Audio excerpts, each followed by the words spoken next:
Hello viewers, ఈరోజు మనం మాట్లాడుకోబోయే topic oral cancer. తెలుగులో చెప్పాలంటే నోటి క్యాన్సర్ అంటారు. అసలు ఈ నోటి క్యాన్సర్ అనేది ఎందుకు వస్తుంది, దీనికి కారణాలు ఏంటి, సో మరి దీని ట్రీట్మెంట్ విధానం ఏ విధంగా ఉంటుంది, సో ఇట్లా కంప్లీట్ డీటెయిల్స్ తెలియజేయడానికి ఈరోజు మనతో పాటు ఉన్నారు రెనోవా హాస్పిటల్ నుంచి consultant surgical oncologist doctor Ashwin Pandit గారు. నమస్తే డాక్టర్. నమస్తే డాక్టర్ గారు, ఈ నోటి క్యాన్సర్ చాలామంది మనము థియేటర్స్లో వాటిలో చూస్తుంటాము, టొబాకో తీసుకోకండి ప్రాణాలకి ముప్పు అది ఇదని. సో కొంతమంది మనం ఇవి లేడీస్లో కూడా చూస్తూ ఉంటాము. సో దీనికి మెయిన్ రీజన్ టొబాకో తీసుకోవడం వల్లేనా? అసలు ఈ నోటి క్యాన్సర్ ఎందుకు వస్తుందంటారు? ఇప్పుడు మామూలుగా మనం క్యాన్సర్ల గురించి మాట్లాడితే వేరే క్యాన్సర్లు రావడానికి చాలా కారణాలు ఉంటాయి. నోటి క్యాన్సర్ ఒక క్యాన్సర్ ఎలాంటిదంటే మనం తెచ్చుకునే క్యాన్సర్ అది. అంటే మనం ఎక్కువగా తంబాకు తినడం వల్ల, జర్దా తినడం వల్ల, అంటే మామూలుగా భాషలో చెప్పాలంటే 5S అంటాము. దీన్ని రావడానికి 5S కారణాలు అంటారు. ఫస్ట్ స్మోకింగ్ అంటారు. స్మోకింగ్ అంటే తంబాకు. రెండోది షార్ప్ టూత్ అంటారు. ఏదైనా బాగా షార్ప్గా ఉన్న పన్ను మన నాలిక మీద కానీ బుగ్గ మీద కానీ ఒక చిన్న పుండులాగా ఏర్పడి దాన్ని నిర్లక్ష్యం చేస్తూ పోతే 3 వారాల కంటే ఎక్కువ దాటితే అది క్యాన్సర్ లాగా మారిపోయే ప్రమాదం ఉంటుంది. ఎక్కువగా స్పైసీ ఫుడ్ తినడం వల్ల, లేదంటే స్పిరిట్స్ అంటే ఆల్కహాల్ తీసుకోవడం వల్ల, లేదంటే సిఫిలిస్ అనే ఒక వ్యాధి వల్ల రావచ్చు అనేది ఒక జనరల్ ఇవన్నీ కారణాలు. కానీ ఉన్న కారణాల్లో 95% కేసెస్ వచ్చేది తంబాకు తినడం వల్ల. సో మీరు ఇందాక వక్క అని కూడా చెప్పారంటే, మన ఫ్యామిలీస్లో చూస్తుంటాం, సమ్ ప్లేసెస్ ఆఫ్ కల్చర్ అనుకోండి, పెద్దవాళ్ళలో తింటాం ఫుడ్ తిన్న తర్వాత, డిన్నర్ తర్వాత కానీ లంచ్ తర్వాత కానీ వాళ్ళకి ఇట్లా ఆకు సున్నం వక్క వేసుకొని బాగా తినే అలవాటు ఉంటుంది. సో దానివల్ల కూడా క్యాన్సర్ వస్తుంది. అంటే ఇంకా సున్నం ఎలా అంటే ఇది ఒక కాస్టిక్ ఏజెంట్. అంటే సున్నం వల్ల క్యాన్సర్ రాదు, కానీ ఆ కాస్టిక్ ఏజెంట్ వల్ల ఏమవుతుంది అంటే మన లోపల ఒక లైనింగ్ ఉంటుంది. ఎలా అయితే మన చర్మం పైన ఒక లైనింగ్ ఉంటుందో అలా నోటి లోపల కూడా ఒక లైనింగ్ ఉంటుంది. ఈ సున్నం ఏం చేస్తారంటే ఆ లైనింగ్ని కరిగిచ్చేస్తుంది. కరిగించిన తర్వాత ఒక్క పొడిలో లేదంటే పాన్లో ఉన్న క్యాన్సర్ కాజ్ చేసే పదార్థాలు ఈజీగా లోపలికి వెళ్ళి క్యాన్సర్ కాజ్ చేయడానికి అవకాశం ఉంటుంది. తంబాకు విత్ సున్నం విత్ పాన్ ఇవి అన్ని చాలా డేంజరస్ కాంబినేషన్స్ అని. సో ఇట్లా ఈ కాంబినేషన్స్ వల్ల ఫ్యూచర్లో అట్లా ప్రమాదాలు జరిగే అవకాశాలు ఉంటాయంటారు. సో డాక్టర్, మరి వీటిని ఎట్లా గుర్తించాలంటారు? అసలు ఇప్పుడు ఒక పెద్ద ప్రాబ్లం ఏమవుతుంది అంటే ఈ ఒక్క పొడి తినేవాళ్ళు లేదంటే తంబాకు జర్దా తినే వాళ్ళలో వాళ్ళకు మామూలుగానే నోరంతా పుక్కిపోయి ఉంటుంది. రెండోది వాళ్ళకు సబ్మ్యూకస్ ఫైబ్రోసిస్ అని ఒక చేంజ్ వస్తుంది. అంటే దాంట్ వల్ల ఏమవుతుంది అంటే వాళ్ళు నోరు తెరవడానికి ఇబ్బందిగా ఉంటుంది. సో ఈ 2 కారణాల వల్ల వాళ్ళకు మామూలుగానే ఎక్కడైనా క్యాన్సర్ మొదలైనా వాళ్ళు చూడడానికి చాలా ఇబ్బంది పడతారు.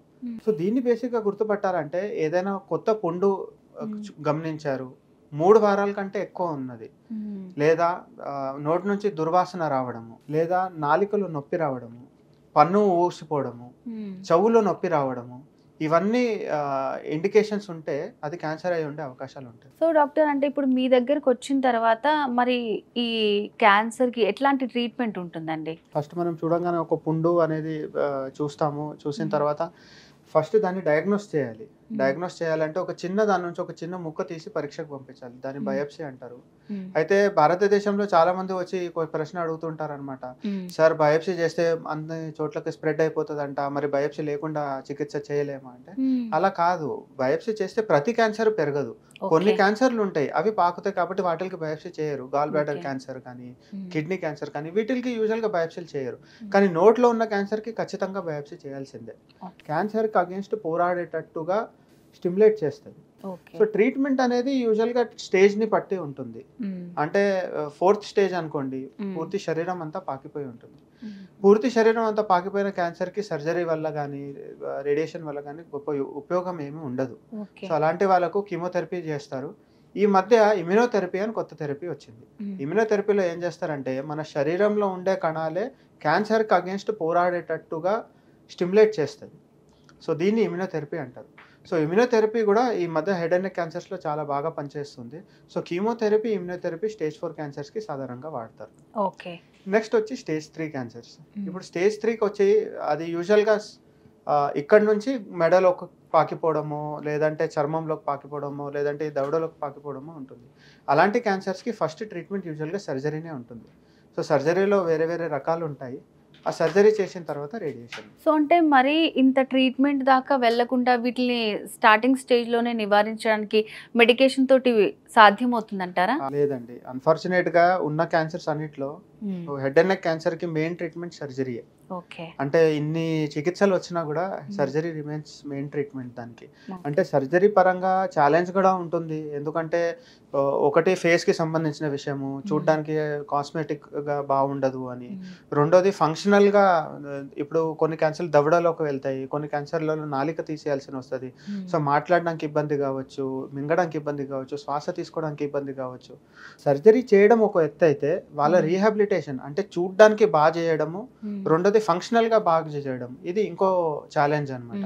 సో మెయిన్‌గా ఎందుకు దానికి ఇంత కాంప్లికేషన్ అంటే ఫేస్‌లో కాబట్టి వాళ్ళు ఒకవేళ సర్జరీ చేసుకున్నా మళ్ళీ ఫ్యూచర్‌లో వాళ్ళు బయట తిరగాలన్నా ఏదన్నా కూడా మళ్ళీ వాళ్ళు మంచిగా ఉండడానికి మళ్ళీ ఇంకో సర్జరీ అంటే మీరు మామూలుగా ప్రతి సినిమా ముందు అడ్వర్టైజ్మెంట్‌లో కంపల్సరీ చూస్తాము. సో ప్రతి కేసు అంత చూడడానికి అంత గోరిగా ఉండదు. Okay okay. సో చాలా మందికి నియర్ కాస్మెసిస్ అంటే నియర్ నార్మల్ కాస్మెసిస్ ఇవ్వగలము. అంటే చూడడానికి చాలా క్లోజ్ గా గమనిస్తేనే అరే ఇక్కడ ఏదో గీత లాగా ఉంది, లేదంటే ఇక్కడ ఏదో ఉబ్బిపోయి ఉంది అని చాలా దీర్ఘంగా గమనిస్తేనే తెలుస్తుంది. కొన్ని కేసెస్లో ఎట్లా అంటే చాలా అడ్వాన్స్ స్టేజ్లో ఉంటుంది. ఇంకా అలాంటి వాళ్ళని రీకన్స్ట్రక్షన్ చేసిన లేదంటే ఉన్న క్యాన్సర్ మళ్ళీ ఒకసారి రావచ్చు, దాన్ని రికరెన్స్ అంటారు.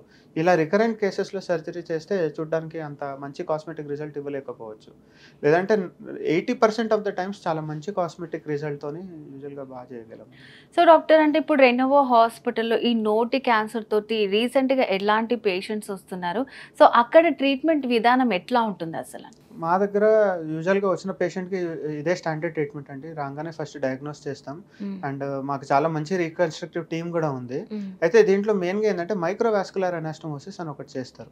అంటే ఇప్పుడు మనం బొగ్గలో క్యాన్సర్ ఉందనుకోండి, బొగ్గ చాలా పల్చగా ఉంటుంది. సో మనం క్యాన్సర్ తీసిన తర్వాత దాని ప్లేస్లో ఇంకేదైనా వేయాలి అంటే చాలా పల్చగా ఉంటే చర్మం వేయాలి. సో ఈ చేతి చర్మం చాలా పల్చగా ఉంటుంది, అంటే దీనికి బాగా మ్యాచ్ అవుతుంది. సో ఇక్కడ నుంచి ఒక చర్మం తీసి ఇక్కడ వేస్తాము. కానీ ఇక్కడ నుంచి ఇక్కడ వేసినప్పుడు ఇక్కడ నుంచి రక్తనాళాలు కూడా తీసి ఇక్కడ ఉన్న అంటే గొంతులో ఉన్న రక్తనాళాలతో దాన్ని జాయిన్ చేస్తాం. సో ఇది ఒక చిన్న ట్రాన్స్ప్లాంట్ లాంటిది. ఇప్పుడు ఎలా అయితే కిడ్నీ తీసి ఒక చోటు నుంచి ఇంకో పేషెంట్కి పెడతామో అలా సేమ్ బాడీలో నుంచే చర్మం తీసి ఇక్కడ వేయడం. సో దానికి రక్త ప్రసరణ అనేది మెయింటైన్ అవ్వాలి. సో ఇది చాలా కష్టమైన పని. అంటే ఆ బ్లడ్ వెజల్స్ని జాయిన్ చేయడము, ఆ రక్త ప్రసరణ అనేది మెయింటైన్ చేయడము, ఇవన్నీ చాలా ఛాలెంజింగ్ పనులు. కానీ మా దగ్గర ఉన్న రీకన్స్ట్రక్షన్ టీం చాలా మంచి టీము. అండ్ ఇప్పుడు వరకు అయితే touch wood we have got good results. అంటే ఈ ఫ్లాప్ అప్టేక్ అని అంటాం, అంటే ఎంతమందిలో ఫ్లాప్ సక్సెస్ అయింది. ఇప్పటి వరకు అయితే మాకు ఏ ఫ్లాప్ కూడా లాస్ అవ్వలేదు. సో కాస్మెటిక్గా మంచి రిజల్ట్ ఇవ్వగలం, ఫంక్షనల్గా మంచి రిజల్ట్స్ ఇవ్వగలిగాము, అట్ ద సేమ్ టైం చూడడానికి కూడా బాగున్నారు.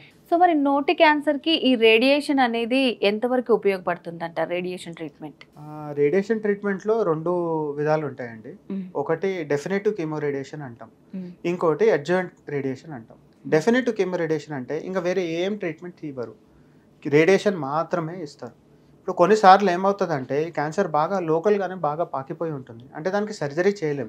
సర్జరీ చేయాలంటే చాలా ఇంపార్టెంట్ స్ట్రక్చర్స్ని తీయాల్సిన అవసరం పడడము, లేదంటే పేషెంట్ జనరల్ కండిషన్ అలౌ చేయదు. సో అలాంటి వాళ్ళకు కీమో రేడియేషన్ అని చేస్తాం.